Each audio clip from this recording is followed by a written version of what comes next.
On today's episode of Survival Dispatch News, we're talking urban survival and what to do in the event of a nuclear strike. Today's video is sponsored by Top Dun. Check out their JS3000 with 3000 amps of cranking power. And we're back with Mike Sterling, EOD expert, very well traveled. Thanks for coming on the show, Mike. Thanks for having me. So, you probably know more about bombs than anybody I've ever met.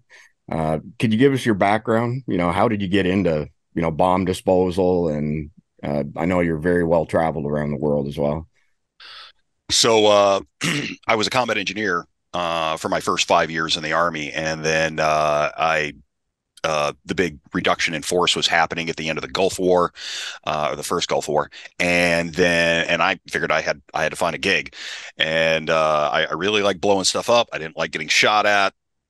It was a good fit. I also like putting my hands in my pockets and growing my mustache too long. So yeah, it was a really good fit for me, and I got into it. And I got hooked, and there was no way that I could do anything else. So that's how I got into it. Did 23 years in the Army, 18 of it as an EOD, as a master EOD technician. Thank you for your service, by the way, Mike. That's Hey, amazing. thanks for the great opportunities. You guys paid for me to do things that I would get arrested for in any other society. Uh, we Yeah, I did, like I said, did 23 years.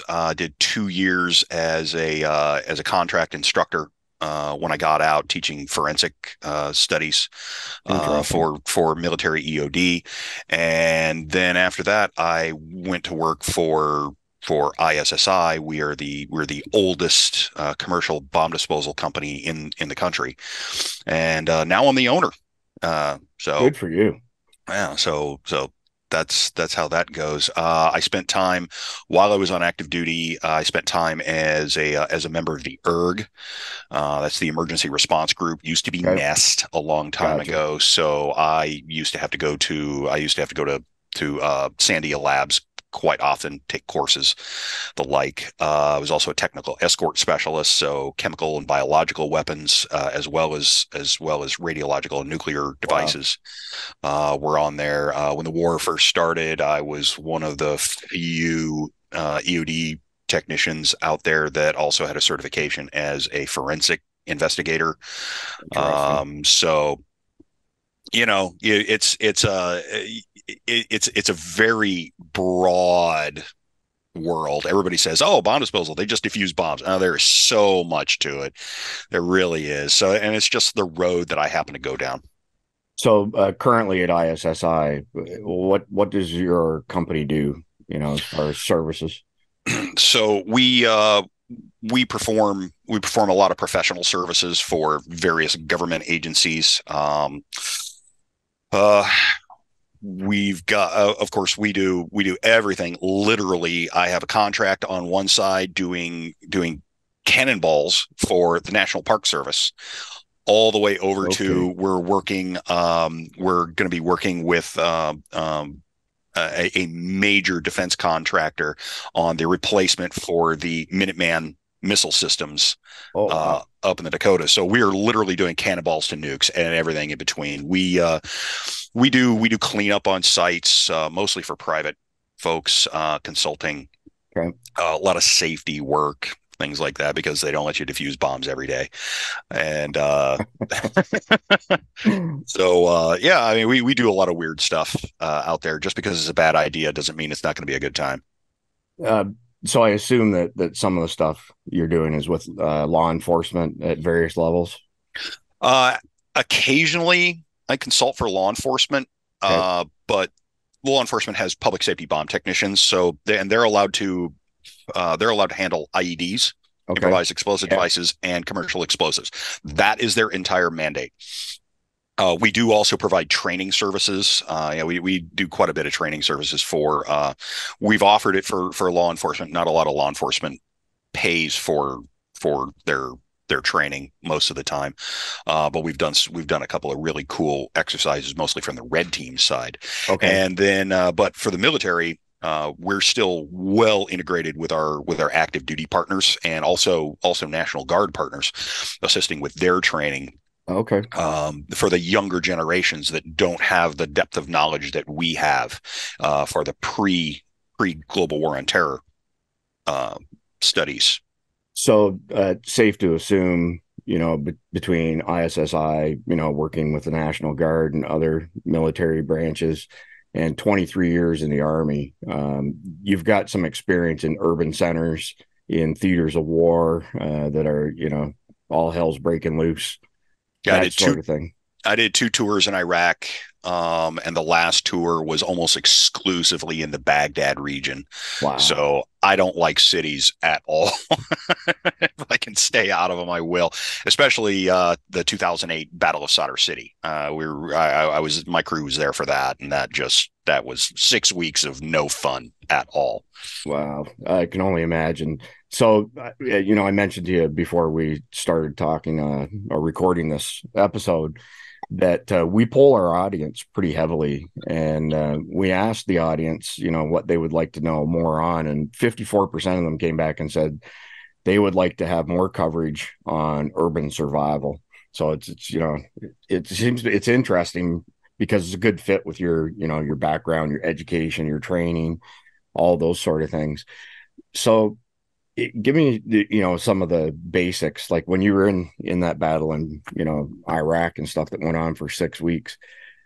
What are the things that you all practice then that could be beneficial to the average person who finds themselves in a city that's, say, under siege, whether it be a nuclear bomb or not? Let's just start like with regular urban warfare stuff. So I think probably one of the big things uh, that we practiced a lot, and I had you talk about it, and then you go do it.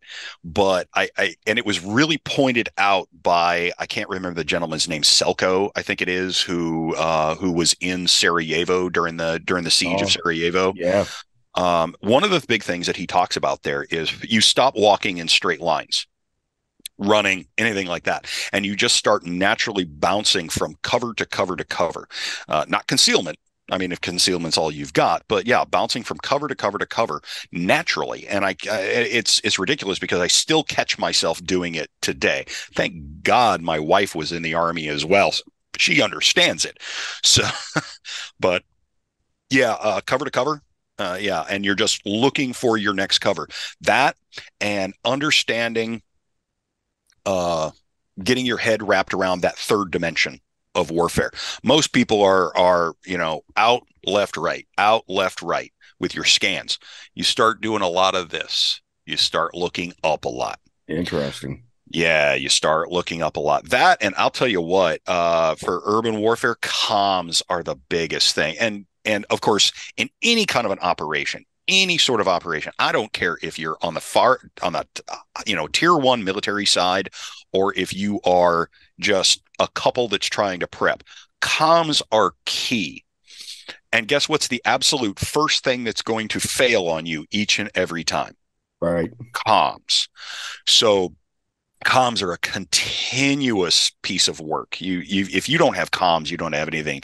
And when you get into an urban environment, especially if you get a lot of concrete around, you start getting your comms doing weird things. So you're constantly having to look for, as always, high ground. And high ground in an urban center always means something totally different than it does out in the countryside.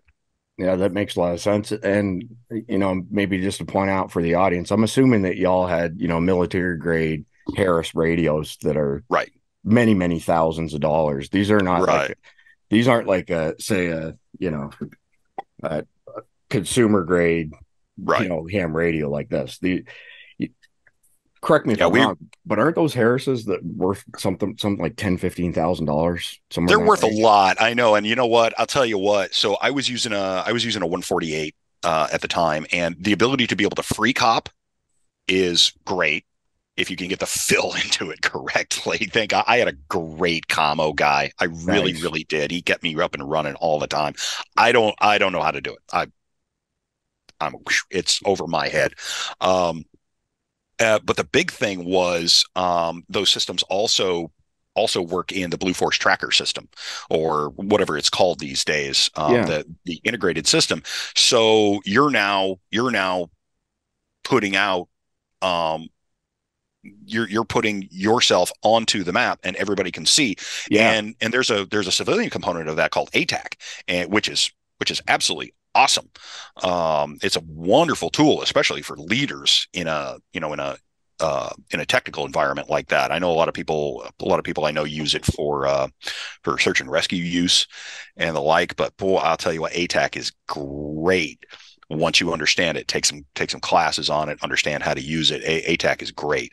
Um, but the ability for somebody like a drone driver at 10,000 feet over my head to call me, and he's in Nevada, and he calls me through his drone and says, "Hey man, don't go around that corner. There's a whole bunch of bad guys around there." Interesting. Yes, So, God.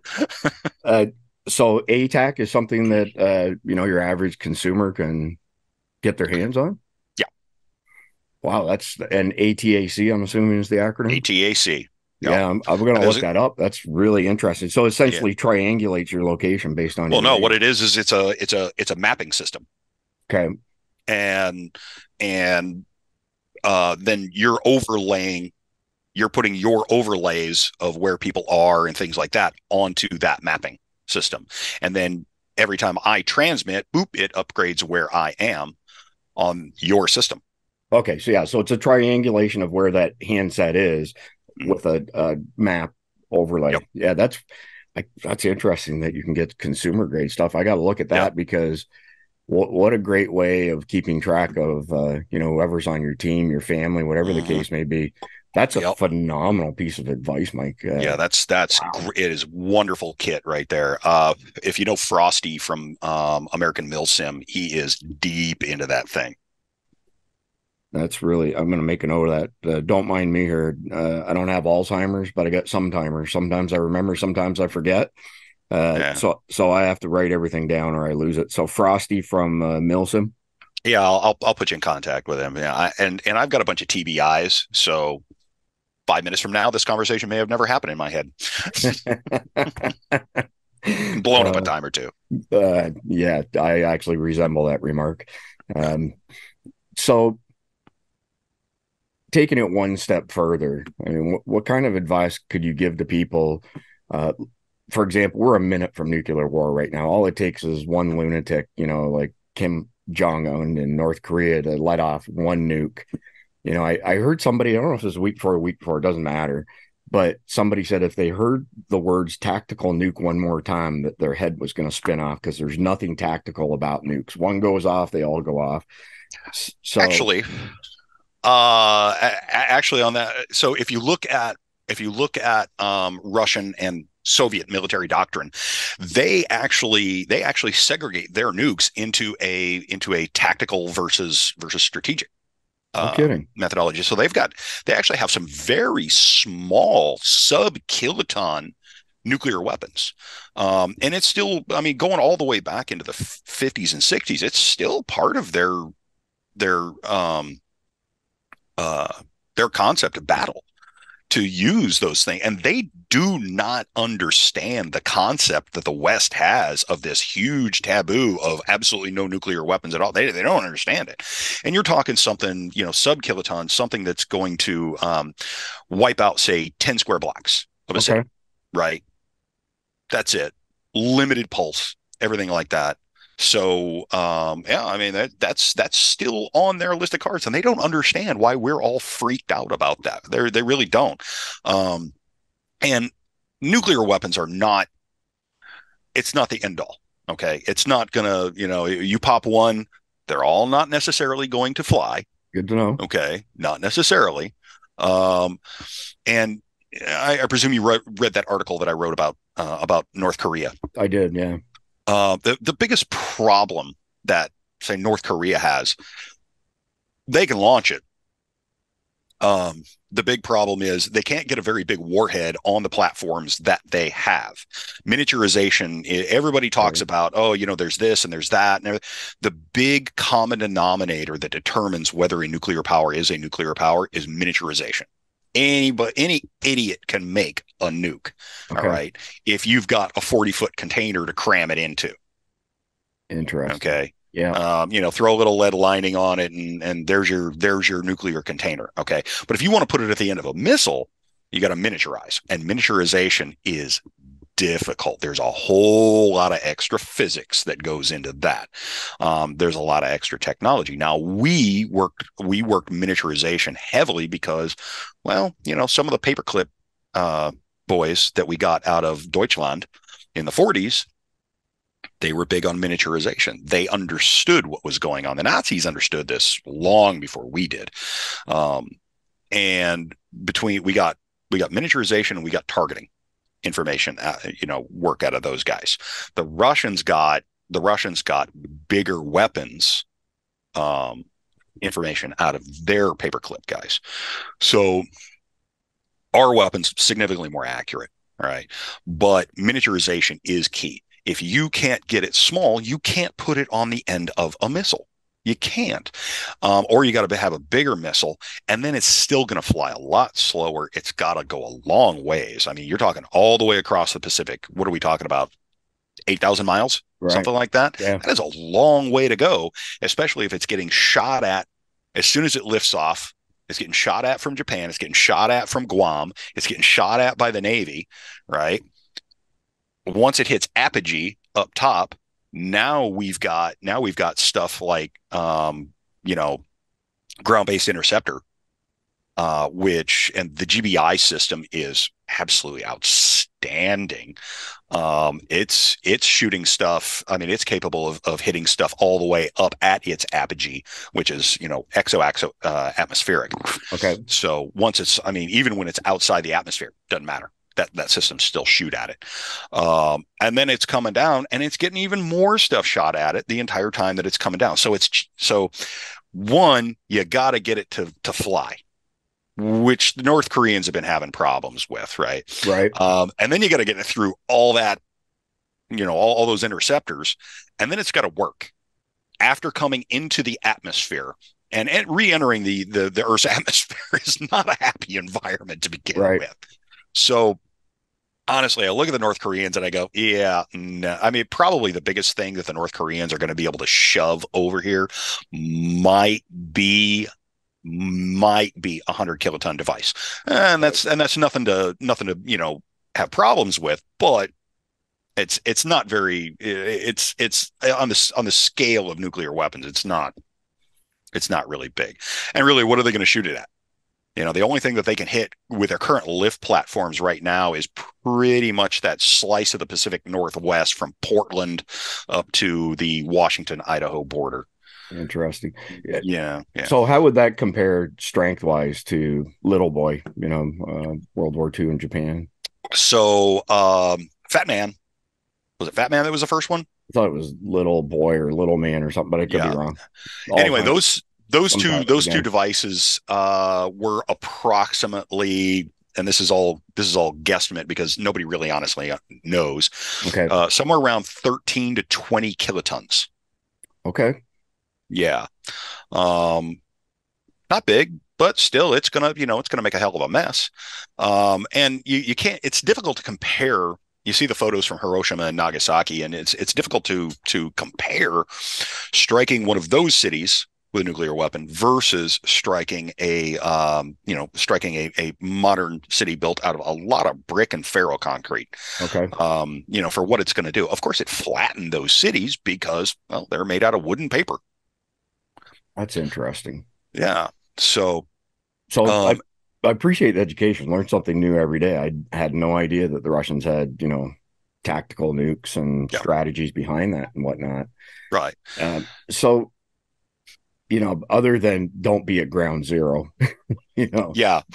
Step one, don't be there. What are some things that people, could start getting their heads wrapped around? As let's just say, God forbid, that we end up in a nuclear war with the bad guys. And they start hitting our cities and stuff like that. Besides, getting out of Dodge, what are some of the other things that would come into play? So I always predicate all of this with one, I don't know what these guys are actually going to do, because to tell you the truth, I don't think they, they're politicians. I don't think they know what they're going to do half the Fair time. enough. And two, probability, the laws of probability, the probability of this actually happening is very slim still. Okay. Okay. Very slim, especially with the Chinese. If you look at the Chinese, what's the end goal? They're going to shoot a nuke at their best, at their best client. Right. I mean, we buy more of their goods than anybody else on the planet. Right. The Chinese are at heart, if anything, merchants first. Okay. If you look at the Chinese psyche. So, yeah. Honestly, I would say probably more likely than anything else would be like some rogue Russian general or something like that, in just pure desperation or something like that would kick off, an SS-21 or something like that. Okay. I don't know. Okay. So, you start with your three tenants. Let's say, for sake of argument, that somebody does lob a magic mushroom maker into a major U.S. metro. Right. Or if somebody, gets a wild hair up their butt, steals a weapon, brings it into LA Harbor, in a container ship or something like that, or San Francisco or Seattle, something like that. Just a quick point on that. So my brother-in-law was Navy Intel for 12 years, and he ran the desk for Bayron, and obviously he can't discuss that stuff very much, but in a nutshell, he said, his job and the other people that he worked with was to track all of the most potent weapons that were in the Middle East, right, and make sure that they didn't get into the worst of the worst hands, right, accepting the fact that the best of the worst were still bad guys, and right, trying to keep it away from the worst of the bad guys, sort of thing.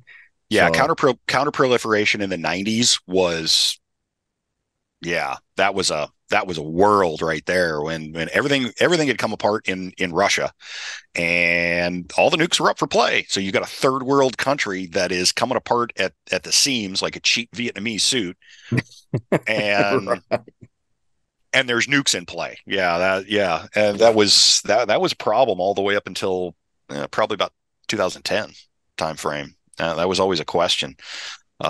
Great book on counterproliferation if you happen to ever stumble across it, called 1 Point Safe. If you saw the movie The Peacemaker, it's based on that movie, or based on that book. So it's not a novel, though. It's a real snoozer. If you are in a situation where you've got terminal insomnia, it'd save your life. So gotcha. That's funny.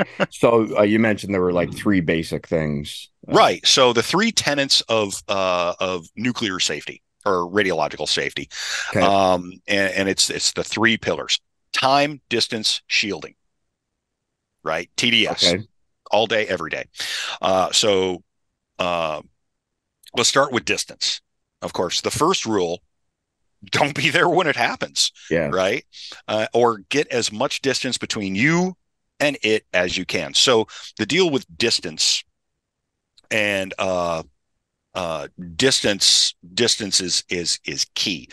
So if you say I have 100 rems of gamma radiation at this distance, right? Okay. Now I double that distance. Are you familiar with the inverse square law? Yes. Okay. So if I double that distance, I have 100 rems at this reading. If I double that distance, I am down to, you reduce it by a factor of 4. Okay. Now I have 25 rems at double that distance. Okay. Okay. And that is a constant with all ionizing radiations. Interesting. Yeah. It's kind of like decibels, just different. Right. Same right. Well, I mean, sound is still a radiation. It's just a different form of radiation. Right. So just on the time and distance topics, obviously none of us have a crystal ball, so right, it's not like we know that there's an incoming nuke or anything like that. Right. I read that 22 million Americans last year migrated from urban centers to rural areas. Mm-hmm. I mean, it's not a trick question or anything, but I can't think of anything else that would Right. be applicable unless you have some insight. Well, um, you know, as usual, look at what your target zones are. Um, the only reason to hit LA, the only reason to hit Seattle, the only reason to hit San Francisco, the only reason to hit Denver, New York, stuff like that is for the optics of it. Okay. That's it. They're not they're not strategic.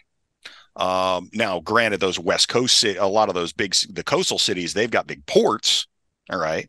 Say you hit Seattle, you are going to screw up traffic throughout the entire United States, big time. Um, Interesting. but like I live out here by Huntsville, Alabama, right? Huntsville, Alabama, man, we have got Space Command coming in here. We have got Ballistic Missile Defense Command. We've got huge NASA stuff. We're a target again, High right? value. Oh yeah, we're on the list again. So I would not be surprised if we caught one out here. But that's going to be strategic. That's going to be the Russians or the Chinese hitting us with that. The North Koreans can't. They lack the capability to be able to reach over here. But yeah, I mean, it wouldn't surprise me. Um, and then you've got places with large military installations. Of course, the large military installations are going to be the places that are going to catch something first. All Okay. right, especially at the joint bases. If you look at, yeah, you're out in Washington, you look at Lewis McChord, right? Okay. Or you look at the big nuke bases up in the Dakotas, Montana, the like, even Alaska, Hawaii, stuff like that. I mean, those Okay. places are just loaded with military bases. So of course, stay away from the targets. If you're not near a target, it's not really much of an issue. And you also have to worry about, is there a target upwind of you? Because of course, you're going to have downwind flow for anything that comes from that detonation. So that's enough right now on distance. Time, of course, if we look at, are you familiar with half-life? Yes. Okay. Very So much so. right. So definition on half-lives. So the interval of time required for an atomic nuclei of a radioactive sample to decay to half of its initial value. So if I have a component of cesium-137 and it is at this point right now, and its half-life is at 11 hours. In 11 hours, it will be at 50% of its initial value, right? Okay. So that's how, and then every 11 hours, it's going to decay to 50% of that current level in a Right. long slope. So, and then of course you've got not only do you have decay, but then you've also got, it's eventually going to change into other elements because cesium drops into borium, into barium, into, and and those are all called daughter atoms and things like that. But yeah, it's degrading rapidly into something else, or not so rapidly, depending on the element that you've got. So that's where time comes in. Time is actually your friend on these sort of things. And you've got, uh, that's why in the bunker methodology is first thing, hit that timer. Time counts. Okay. Um, so yeah, that's a big point there. And then there's shielding. Shielding is a good one. Shielding is tough though. You wind up needing a lot of things, and shielding can be earth, shielding could be steel, shielding could be lead. Water is probably one of the best shieldings out there. No kid, I But did not know that. That's yeah, yeah, interesting. yeah, ionizing radiation does not penetrate water well at all. And the big thing, it's kind of like light in that matter, where it fractures it and it makes it go in different directions. Okay. Um, yeah. Um, so that's an issue. But I mean, you're talking about basically having an Olympic pool on top of your bunker is, is what you're looking Right. at in a situation like that. But like I've worked with a couple bunker design companies who some folks up in up in Kansas City that actually designed these things. And one of the very first things that we did is we shifted where the water tanks are, and we put them on top of the bunkers. Interesting. Right. So we buried a little bit deeper, but we put all the water tanks on top for added shielding. So now you're dealing with soil and water. And you're looking at probably 5-6 feet of soil, and then probably 3-4 feet of water. So, stupid question. Yeah. Would that water be safe to drink after an attack, or it's contaminated? No, no, no, no, no. Okay, so So I know you're talking shielding, but let's say, right, the bombs stop right, and infrastructure's all blown to hell and back. right. Water's going So to be important. there's a misnomer about, okay, it's been affected by gamma radiation. You can't drink it now. Why? Okay. You're going to, and some things will hang on to residual. They'll absorb a quantity of ionizing radiation, and then they'll put that off. But you're talking hundreds of thousands of REMs. Okay. Everybody around there is already dead. I don't care how much shielding you've got. You're basically at ground zero in a situation like that. You're in an area that much radiation, hardly anything puts off. I mean, you're talking about the sun on that sort of thing. So yeah, that's why, you're going to get areas right around the crater. They're going to remain hot, radioactivity wise for decades, but that's because you're in the zone of total destruction still. So, I mean, assuming you're not at ground zero, right. Does it make sense? Here's an interesting question for you, actually. Not too long ago, I went looking for, bomb shelters, because when we were kids, there were sirens all over the place, and there were shelters all over the place. And we had desks to hide under. Right. Yeah. If you get under your desk, you'll be safe. Right. Same thing goes for lunatic, mass shooters in gun-free zones.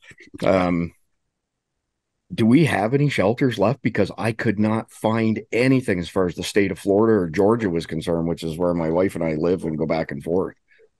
Probably about the best thing that you're going to look for in a situation like that is going to wind up being tornado shelters. But civil defense shelters don't exist anymore. That's kind of what I gathered from the search, but I didn't know for sure. Yeah. So now you can look. Now a lot of those places still exist. They're just either out of use completely or in use doing something else. Things like that. You still go there. I mean, there's a old World War II armory in Daytona Beach, right on the Intracoastal.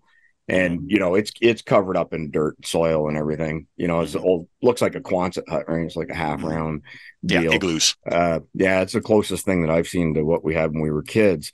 Yeah. So I'm just trying to get it through my head. Like, if you're at ground zero, you're incinerated basically.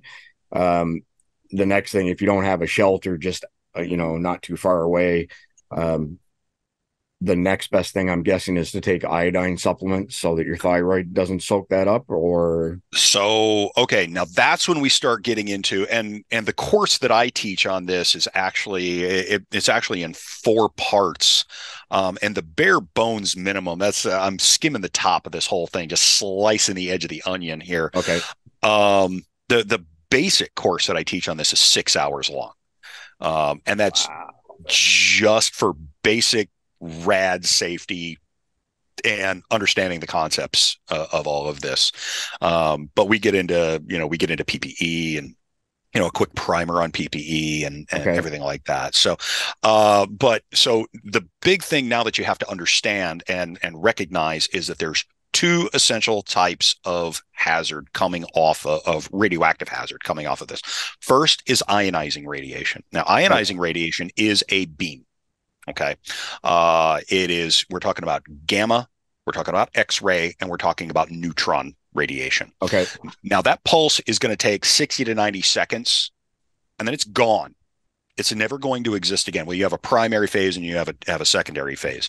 Okay. The primary phase 60 to 90 seconds, it's over. It's never happening again. It is hard radiation. It's going to penetrate through all kinds of stuff. It is going to tear stuff up. And then it's gone. Okay. Okay. One thing to always remember about human physiology when it comes to ionizing radiation is cumulative. Okay. So any Okay. radiation damage that you have is cumulative. I think I've got somewhere around 18 REMs equivalent for Okay. my entire career, which is nothing. Okay. Okay. You really don't even have to start worrying until you don't even really have to start looking at it really, really hard until you hit over 100 REMs accumulated. Okay. 1,000 is the equivalent of what everybody considers to be a life dose, and of course that's going to be different for everybody, Makes especially the sense. older that you are. All because we're older, you're over 45, your metabolism is slowed a lot. Your chances of getting leukemia, bone cancer, anything like that are significantly reduced below what anybody else is going to have. So if you've got somebody that has to be, on the most hazardous side, put the older people there. One, you're going to live less. I mean, I've got less, let's face it, we've got less life left in us at this Yeah. point, just chronologically speaking. Right. So, the chances of us being there longer are lower. But at the same time, then we're also looking at a question of our metabolism being lower and everything. Our chances of acute radiation sickness are lower. Okay. That, and I'm not going to lose my hair. So that's already happened. But so that's your ionizing radiation. Now, X-ray is not nearly as damaging as gamma and neutron are. Neutron is just awful. You get a huge neutron pulse off of a nuclear weapon. It is very, very strong, depending on the size of the weapon. The larger the weapon, Gotcha. of course. Plus Yeah. you also have to do with cobalt jacketing and the like, neutron boosting. So you get that. If you catch a big neutron pulse, forget it, you're done.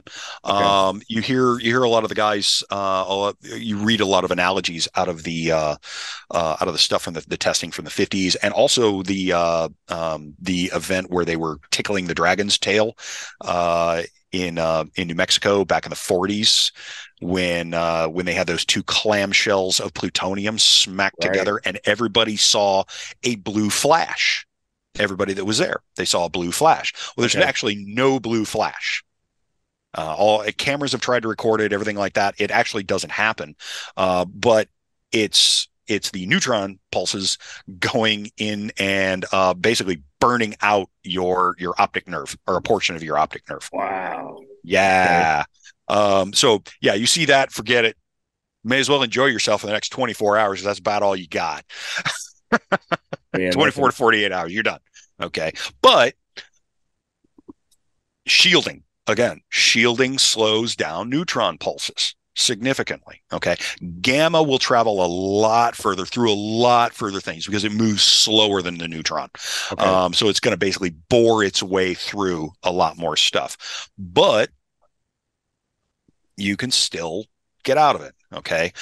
This is, nuke is survivable. That's what so many people just don't understand. Nuke is Okay. survivable. You can get past this. All it takes is just a little bit of brain power.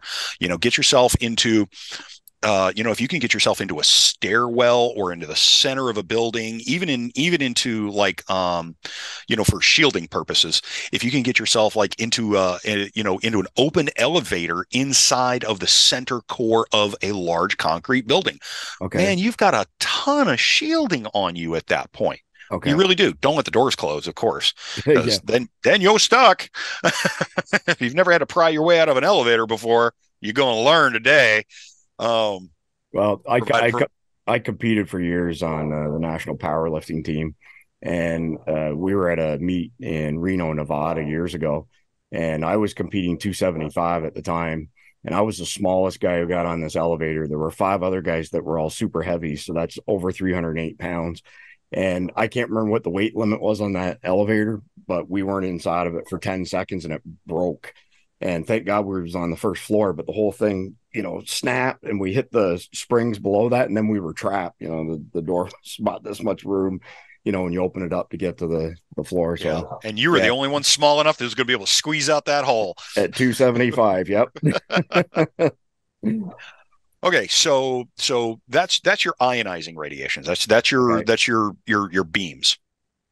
Um, then you switch over and you have got to look at your particulate radiation hazard. Okay.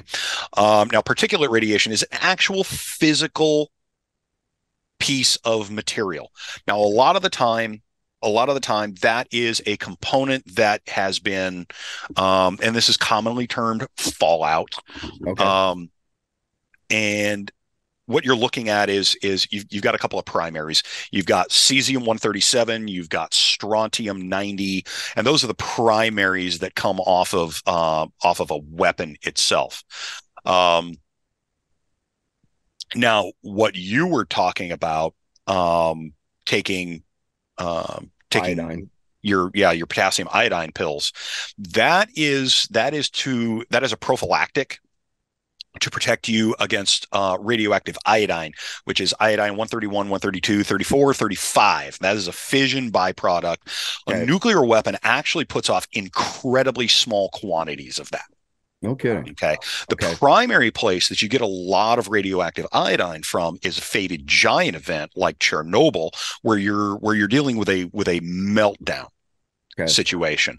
So it's and that's the big problem with a nuclear reactor breakdown, is that it's not putting out a huge quantity of radiation and material, but the problem is it's putting it out constantly over a long period of time. That was the problem with Chernobyl, is it was putting out, it was pumping out smoke and all kinds of nasty for weeks.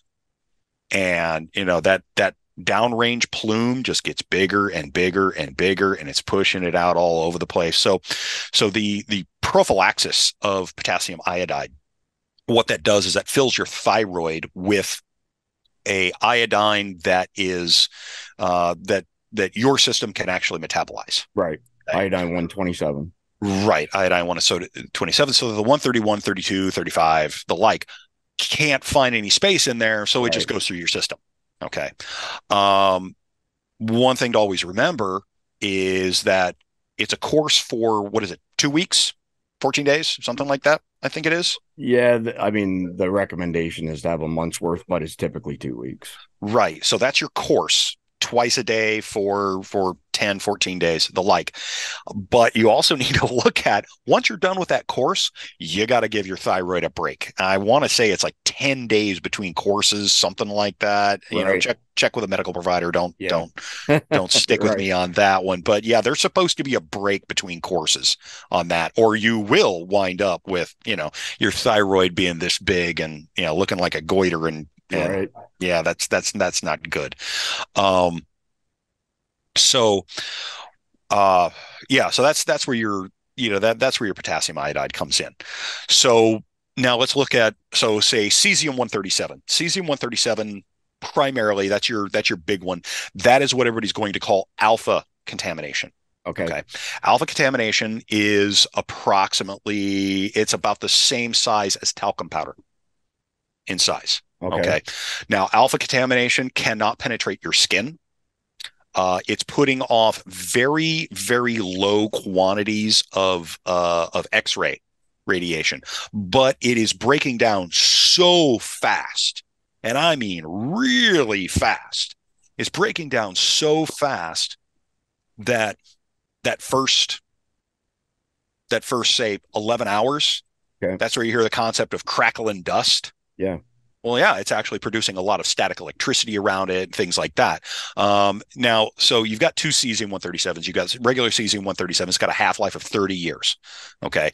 You're going to have some of that, but predominantly you're going to have cesium-137 MeBa, and it has a half-life of 2.5 minutes. And that's the predominant type that you're going to wind up with. Wow. Now, it's putting out quite a bit of nasty stuff, and you can't actually measure the X-ray coming off of it because it's so unstable. It's up and down, and it's all over the place, going all over.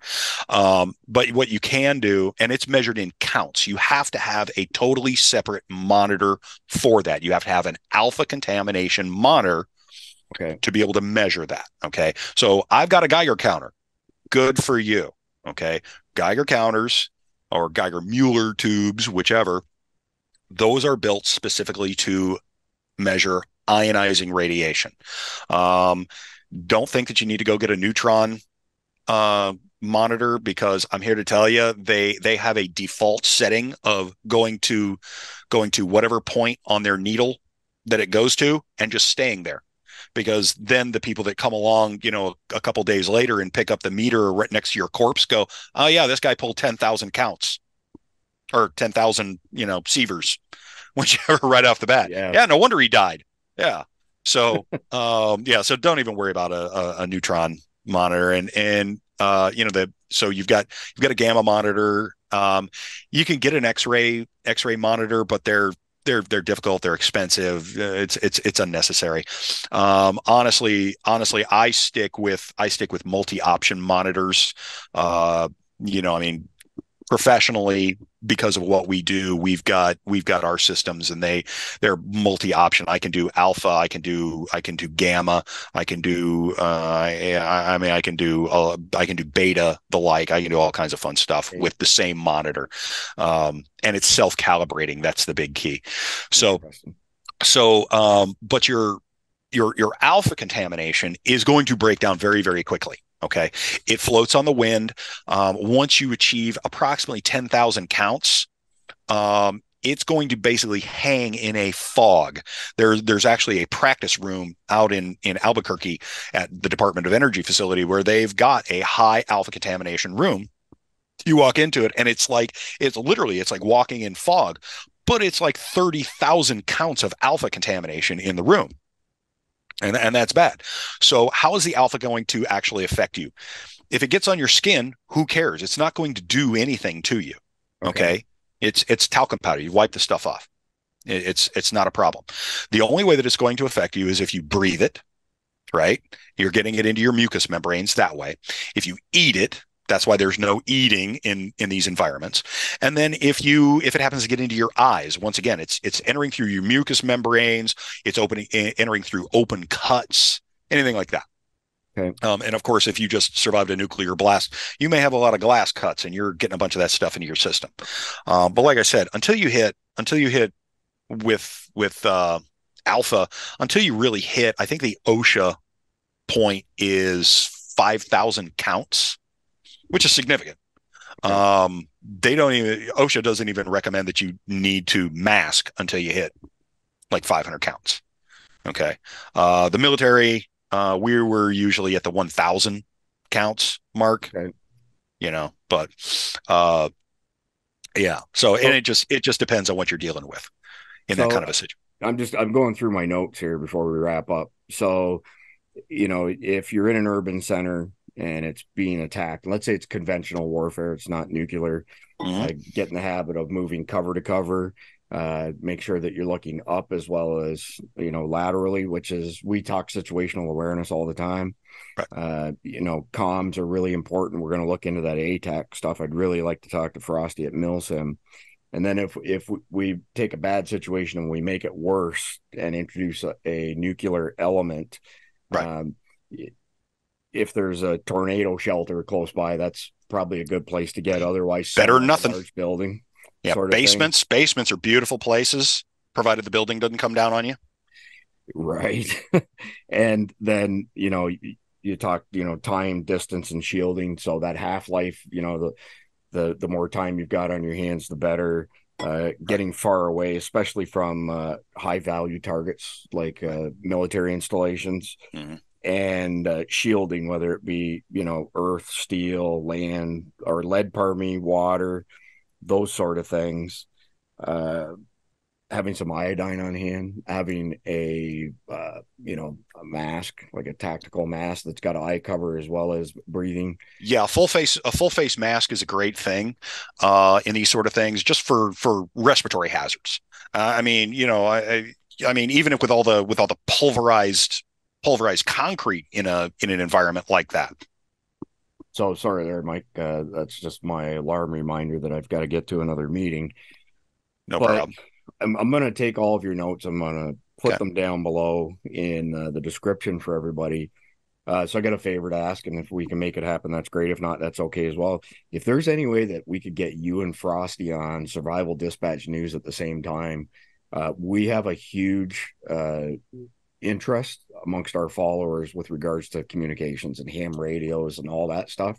As well, you should. Yeah, yeah. I mean, that would be a really amazing conversation if we could put something together like that. But at the end of the day, Mike, really appreciate you coming on. Really appreciate your service to our country.